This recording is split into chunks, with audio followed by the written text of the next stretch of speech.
યુબેન बहुत बड़ो सौभाग्य रहे कि मैं कई मंचों पर वो की श्रेणी छत्र छाया का अंतर्गत कविता पाठ करने मौका मिली और मैंने कहता कि गढ़वाली साहित्य में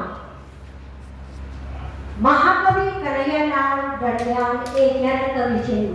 કાળજયી કવિ છે कि जो की तुलना हम कैसे नहीं कर सकता। सिर्फ न केवल प्रसिद्ध छा से एक सिद्ध पुरुष भी छा। कई बार जब उधर हम कभी सम्मेलन का बात बैठता था श्री बात पहुंचे अथाह ज्ञान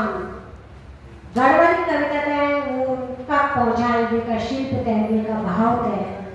अगर आप लोग साहित्य पढ़ना तो आप जान सकते और यह महाकवि पर आज दंडियाल कुटुंबन जो कार्यक्रम राज्य की राजधानी में आयोजित करी दी जाए ये तो वास्तव में आपको बहुत बहुत आभार